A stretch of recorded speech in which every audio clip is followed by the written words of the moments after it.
wanted to share a story that is a little unbelievable. I experienced it and I still think it's unbelievable. The other day, when I logged on to this new account that I've created, it took me to recommended videos, and this video of a woman who had cancer and was in her last days came up.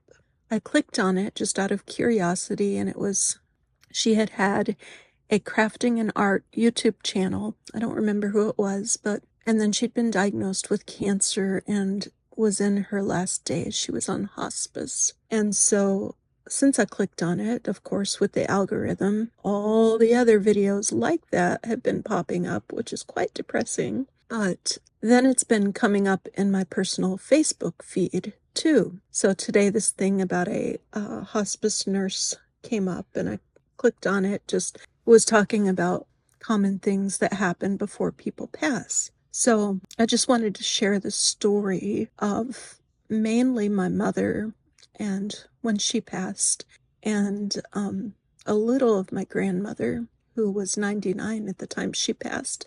She passed 2 months before my mom did. So I just wanted to share some of the odd things that have happened. I left religion. I'm not religious anymore, but because of some of the things that happened, and especially one particular thing that happened during this, I definitely not an atheist, definitely not a believer in any organized religion. I think things are much more complex than our human understanding. But here's kind of the rundown of this. My grandma, she developed Alzheimer's, dementia, when she was older, and she was in hospitals and eventually a nursing home. And between her time at her house while she was declining and the time everyone decided the best thing was for her to be in a full care nursing center, she had several things happen.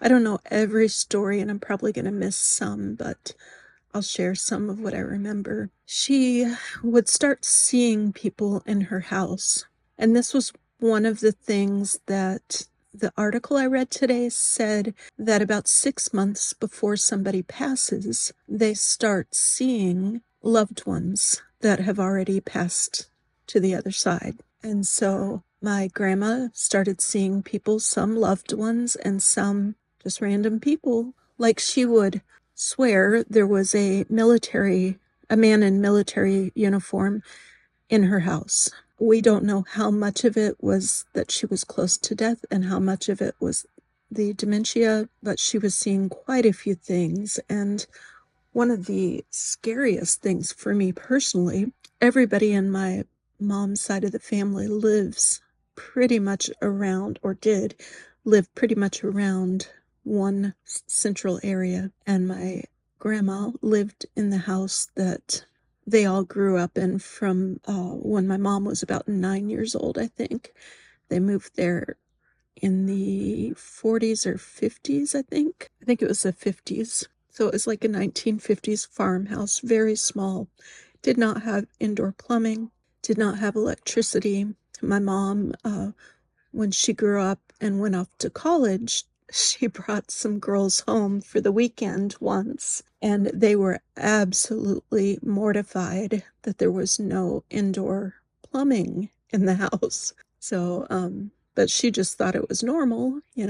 Anyways, so my grandpa passed in the early 90s, I believe, and my grandma lived in this house alone, and some extended family came and took care of her for a while, and all the family for a long time was taking turns staying with her. And my mom would go up every few months, about 4 times a year, to take her turn and take care of my grandma.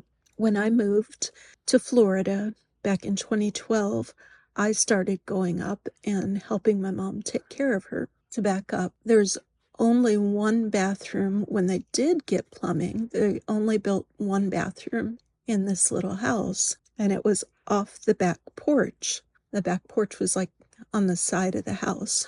And so I don't know what it was about this house, but staying there always creeped me out. I don't know what it was.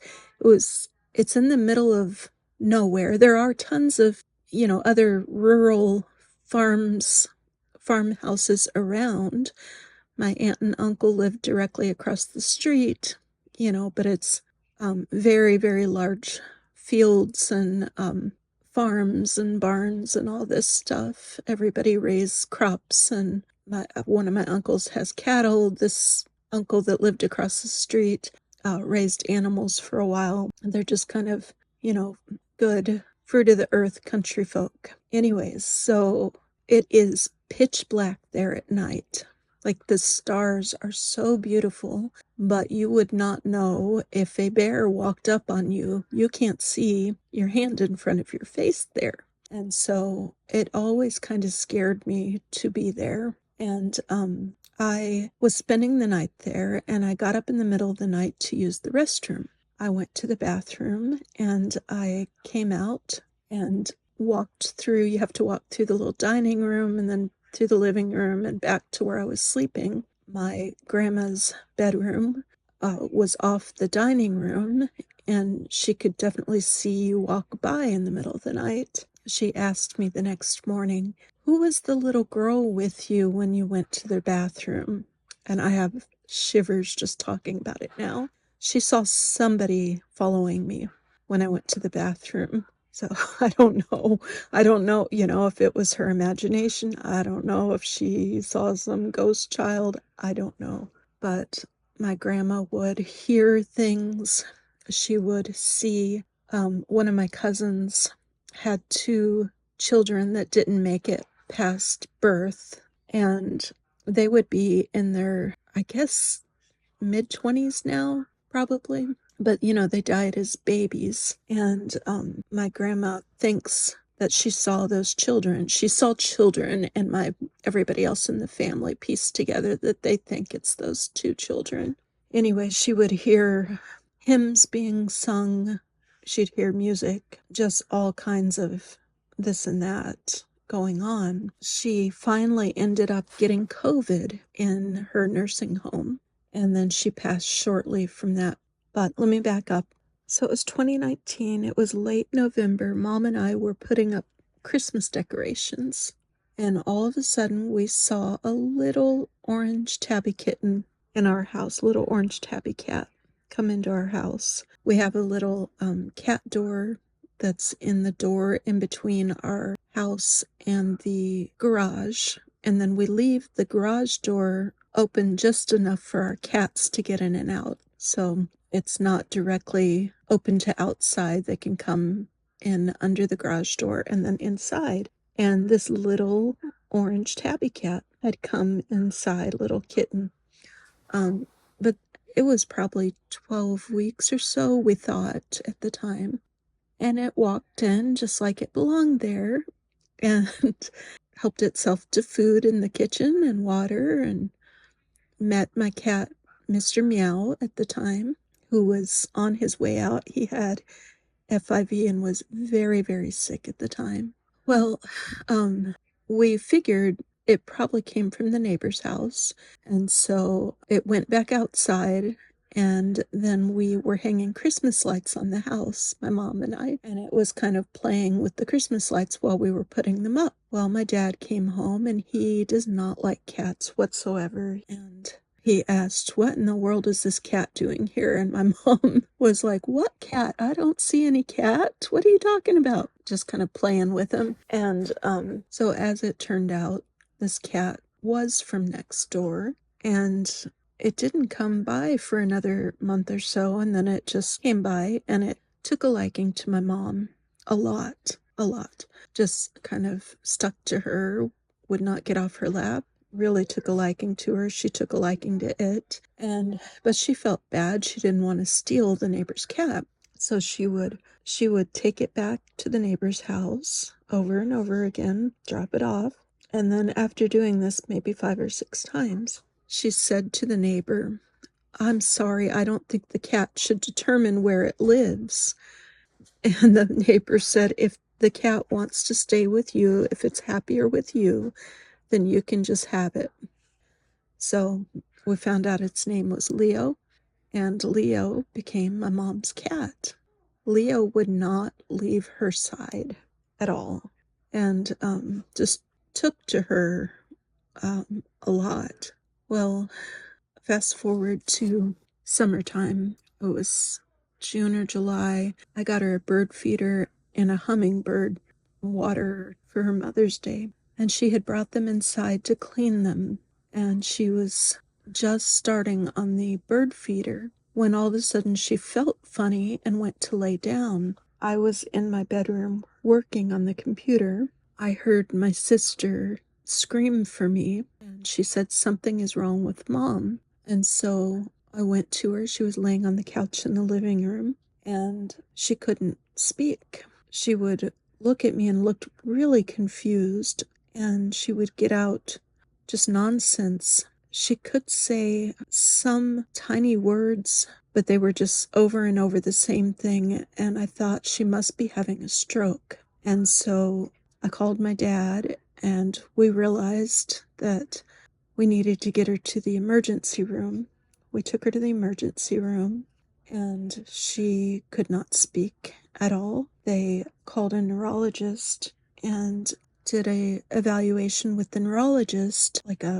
This was when COVID had just come about, so a lot of the things were done on video, and the neurologist was talking to us on a video, and they showed her a picture of some objects like a nail and a chair and a set of keys, and it was like 6 different objects, and asked her to name the objects, and she could not name them. Some of them she would just sit there blankly for, and others she would try to say the word and it was coming out wrong, like just as a nonsense word, like chair was coming out blah blah blah, it just was not coming out. So we knew something was severely wrong. We didn't know if she was having a stroke or what was happening. So they took her for scans, and ended up admitting her to the hospital. They ran tons of tests on her, and they ended up finding a spot on her brain. They did more tests and found more spots on her brain, found spots in her lung, and I don't remember how soon it was, but it was fairly obvious that she had terminal cancer. The spot in her lung, it was what they call in situ. Had not spread at all, and yet she had spots in her brain, in her back and spinal column, and all this just kind of everywhere. And they called it lung cancer, even though the one small little tumor in her lungs had never spread. They said to do any more exploratory scans to figure out what type. They thought that for some reason, they thought that the cancer everywhere else was related to the lungs, even though it hadn't spread. They offered to do a biopsy of the brain tumors, and she kind of knew that it wasn't going to help to know what type of brain cancer it was. I mean, it would be invasive, a huge surgery, and she was going to pass from it anyways. After a while, she told me a story where she was at church and they were singing some song about heaven and how she suddenly saw heaven and had this amazing thought that she was going to end up there someday. Now, I have settled in my beliefs that I believe there's an afterlife. I don't think it looks like what I used to think. Up there, we used to joke about my mom ironing the choir robes for the angels because she could not sing at all, but she was going to do a job up there, and she loved ironing for some reason. Anyways, she was excited about dying. I, of course, was not very excited. She was a nurse, and she had seen people that were sick, and she felt that it was useless to try to fight it. She didn't see any hope in anything. She did end up trying one thing that was supposed to possibly make her feel better and potentially shrink tumors, but it didn't do much good. I forget what it was called. I don't even want to think about it right now. But she refused chemo, refused surgery, refused radiation. She just kind of accepted her fate. And of course, I was very angry about this. I wanted her to fight it. She was, my mom that was supposed to live to 100 years old, and she didn't. We just always assumed she would be the last man standing. So, anyways, fast forward till after my grandma passed, which was January of 2021. My dad, mom, and sister flew up to Tennessee to attend the funeral. And when they came home, my mom was wheelchair bound from that point on. She couldn't walk. She tried to get out of the wheelchair and get into their bed. And they had just bought a new bed and it was too tall. She fell out of it.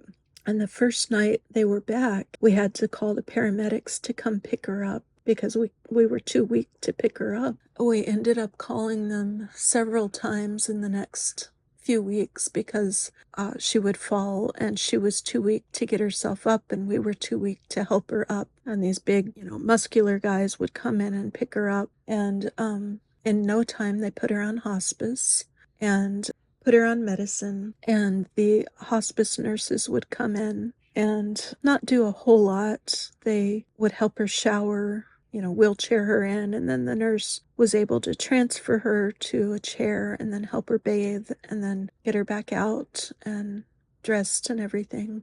And my mom was always a smart lady. She had a degree, a bachelor's degree in biology and nursing. And we always enjoyed playing games and puzzles, and she loved to read, and she did her devotionals every morning and stuff. And she would tell me when she still could talk, she wanted to work some puzzles. So we got 100-piece puzzles. She didn't like the huge ones that I was doing.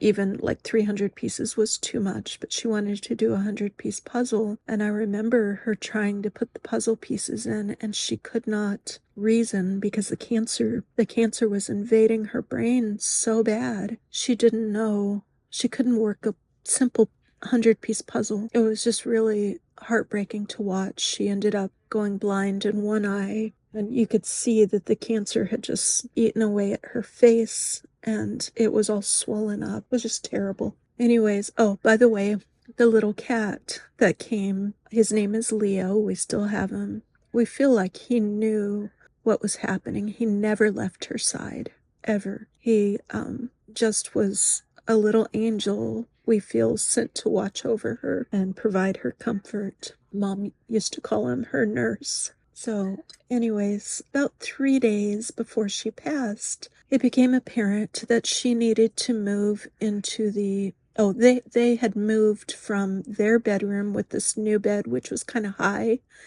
into the guest bedroom, which had their old bed, and it was really low to the ground, and it was easier to get my mom in and out of the bed. But about 3 days before she passed, my mom, they decided to bring in a hospice bed, which is just terrible. I mean, it's the last one, and it means that's that.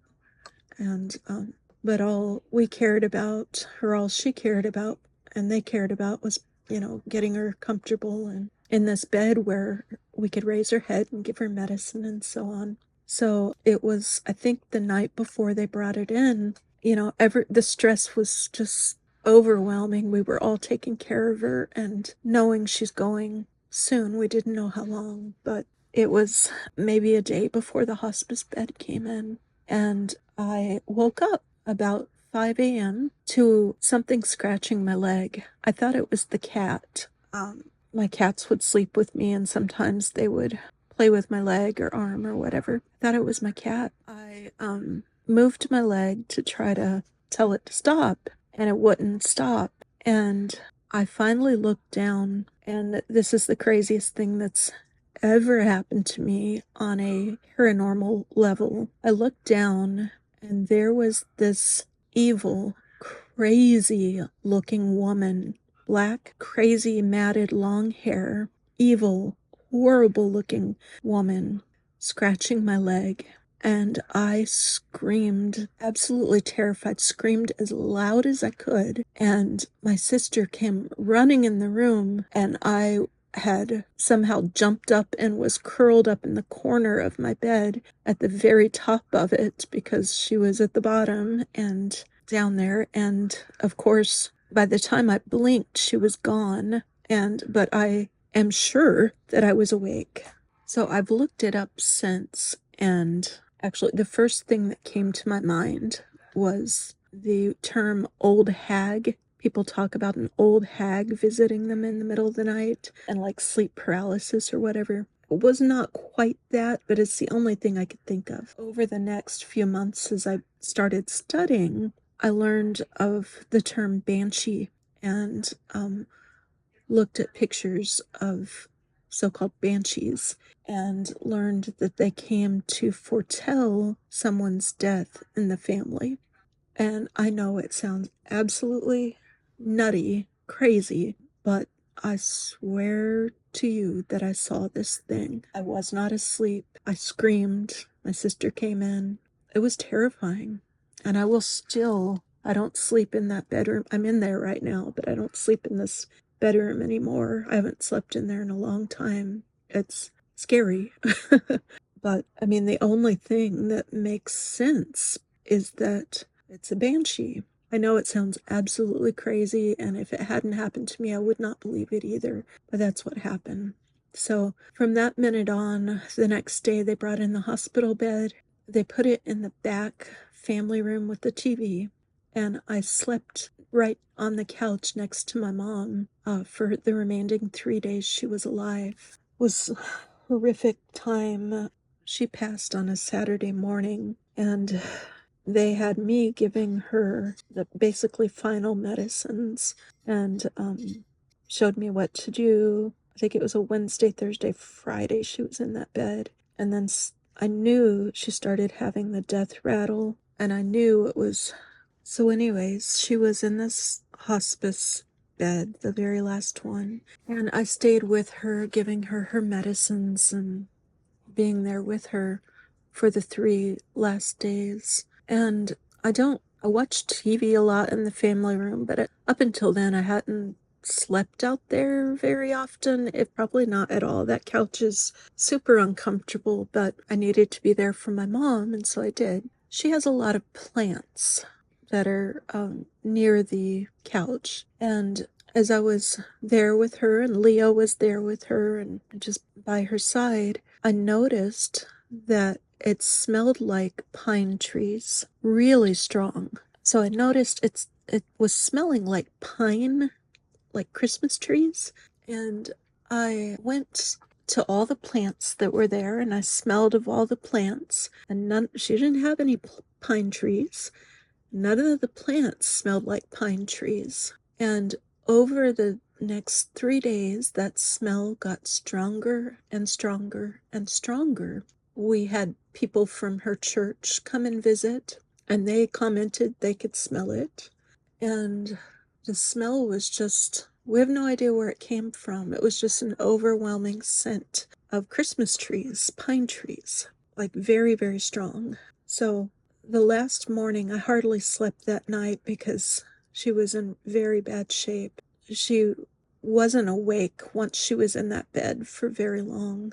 And I got up when it became like 6 a.m. or so, maybe 5 a.m. even the next morning. I knew time was really short. And so I began calling her brothers and sisters, asking them to talk to her. She couldn't talk, but I knew she could hear. And so I called everybody. I think 2 of the people picked up. One person didn't. And then her sister, who she was very close to, had said she was wanting to come down to visit before Mom passed, but she didn't make it. I think she had dealt with her own husband passing from cancer just a few years prior, and I think it was really, really hard on her. And I also don't think she realized how close the time was. But she had told my mom she was going to come down, and I think my mom was waiting on her. She was the last person I called, And I said, "Can you talk to Mom? She can't talk back to you, but she can hear you." And so she got on the speakerphone and she called her by name and told her who she was and said, "I love you."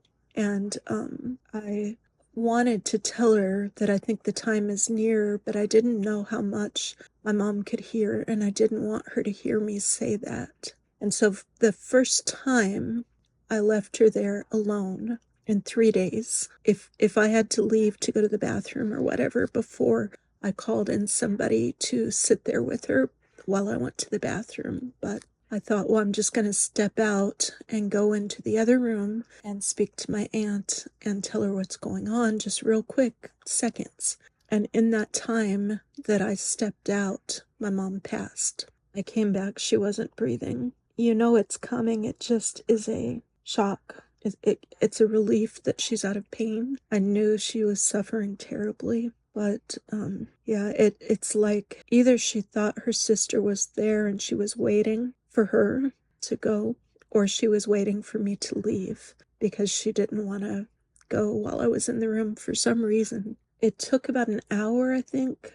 I called hospice. They came and the woman prepared my mom, which basically means they put her in like a white gown. I don't know why they do this, but they brush her hair, which seems kind of weird, but this is what they do. And while she was there, I asked her about the pine Christmas tree smell, and she said, "Yeah, it's really strong." And then the guys from the funeral home came in to pick her up, and they had really, I remember, very strong. They had very strong cologne on. I guess, if they're around people that have been gone for a while, they need to cover up the smell or something. But I just remember their smell was overwhelming. And they came in, they got her, they took her away. And within minutes, this smell, the pine tree smell, the Christmas tree smell, faded and was gone. I don't know if it's like a gas or something that the body releases in its final moments that smelled like Christmas trees. I mean, it was really pleasant. It smelled wonderful. It wasn't a bad smell at all. You would think that the last days you have bad smells, but it was a wonderful smell. It smelled like Christmas trees. I did look up, kind of search everywhere to see what in the world was that about. I looked up online and it said something about certain smells can come when someone is near the end. And one of the smells of an angel coming to collect somebody is a smell of pine trees, which I found really interesting. And I've since tried to find that article and can't find it anymore. Anyways, that's my story for tonight. I realize I've been talking for a while and I'm gonna upload it. Just some of those things we can't explain at all. And since my mom has passed, I told her, if I'm wrong regarding religion, I want you to tell me. I want you to come back from the other side and tell me. Of course, she never has. And further, I don't feel her around really, and neither does my dad or sister.